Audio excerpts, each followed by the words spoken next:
punya pengalaman persen nggak? Atau saya kasih clue sedikit ya, karena saya tuh belajar tentang demokrasi juga sambil berinteraksi terus ya dengan orang. Jadi bukan satu hal yang kemudian serta-merta semangat demokrasi atau cara berpikir demokrasi itu tumbuh gitu loh. Itu harus digali terus gitu ya. Jadi waktu saya bertemu dengan orang-orang dari negara lain yang notabene lebih demokratis lah ya, indeks demokrasinya juga lebih baik, mereka sudah lama berdemokrasi. Satu hal yang saya pertama-tama terkejut dulu nih ya, udah hampir 15 tahun lalu berarti, ketika saya berhadapan dengan mereka, mereka bilang, saya tuh berpikir kalau negara demokrasi itu juga otomatis teratur gitu loh. Jadi segala sesuatu itu pengambilan keputusan berarti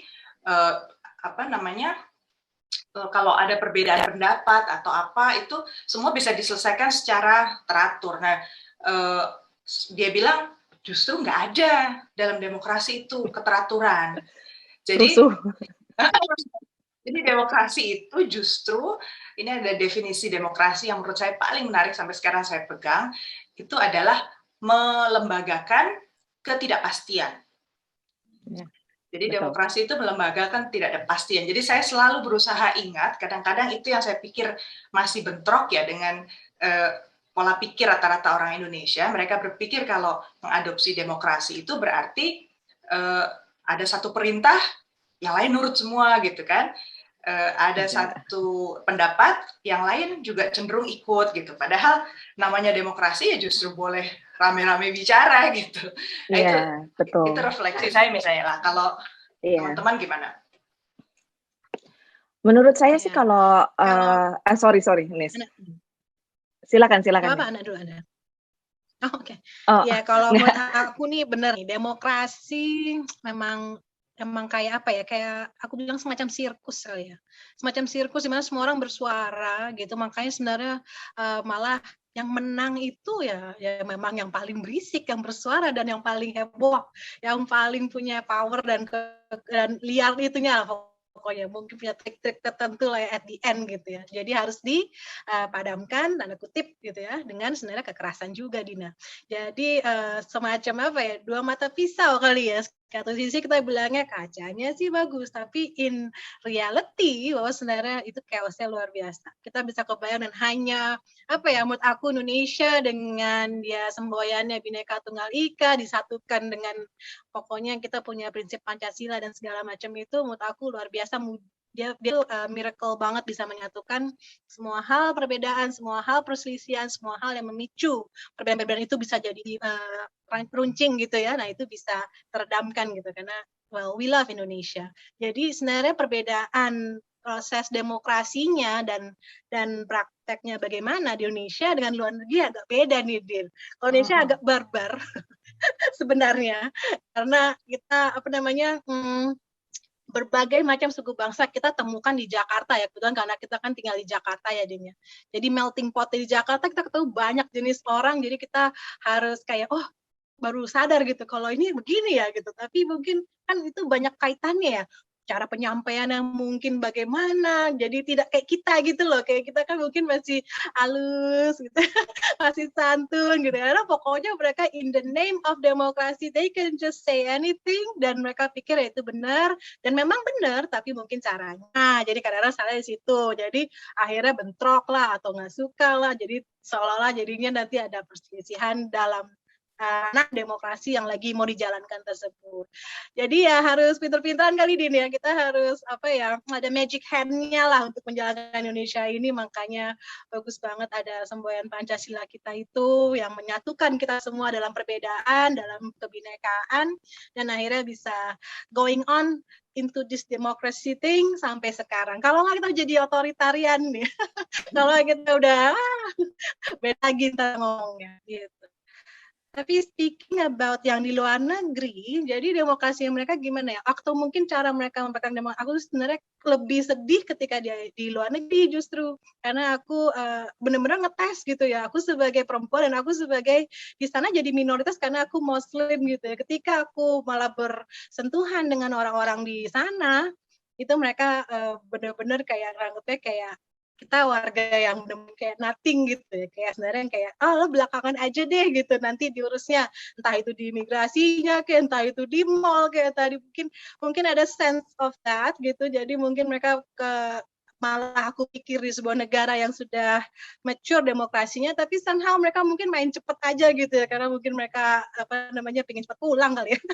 Atau pokoknya just want to finish the job, and then melupakan bahwa sebenarnya semua orang harusnya di-treat sama, termasuk saya yang dari Indonesia dengan background saya, dengan agama saya yang minoritas di sana dan segala macam. Mungkin itu sih pengalamannya dia. Lebih ini. Ada. Ya.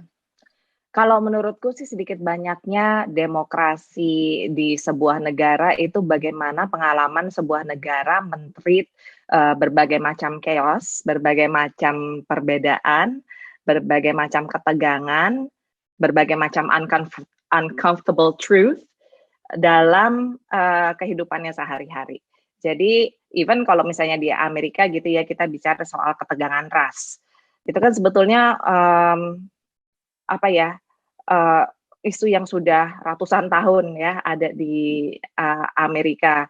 Kalau di sini itu sebuah ongoing battle sebetulnya, atau ongoing subtext ya dari berbagai macam kehidupan sehari-hari, mulai dari akses pendidikan, akses untuk tempat tinggal, akses untuk kesempatan kerja dan lain sebagainya. Itu apa-apa terkait dengan perbedaan ras gitu. Jadi walaupun Amerika sudah sekian ratus tahun merdeka pun itu masih merupakan sebuah ongoing battle, perjuangan. Jadi menurutku itulah demokrasi, karena nggak mungkin kita bisa menangani sesuatu atau sebuah negara atau sebuah komunitas menangani sesuatu perbedaan dan friksi dalam di antara keperbedaan itu dengan smooth. Jadi kalau menurutku sih ya kita lihat saja, kita nonton saja, kita ini aja gitu, kita cermati aja bagaimana sebuah negara, lalu apa yang dilakukan ketika ada conflicting opinions, ketika ada cry for help, ketika ada protes, demonstrasi gitu. Apa yang dilakukan oleh lembaga-lembaga yang berwenang di situ. Dan mungkin kalau misalnya di Indonesia ada pemerintahan nasional ya, itu kan strukturnya top down gitu ya. Kalau di Amerika kan ada pemerintah federal sama pemerintah negara bagian, yang sebetulnya urusan-urusan banyak hal, mulai dari pendidikan sampai akses kesehatan untuk masyarakat, itu ditangani oleh justru pemerintah negara bagian ketimbang pemerintah federal. Jadi ada kayak semacam buffer. Kita nggak bisa tuh mengharapkan ada satu pemerintah yang mengurus misalnya katakanlah soal vaksin gitu ya. Makanya jadinya in a way ada untungnya ada tidaknya dalam situasi-situasi tertentu.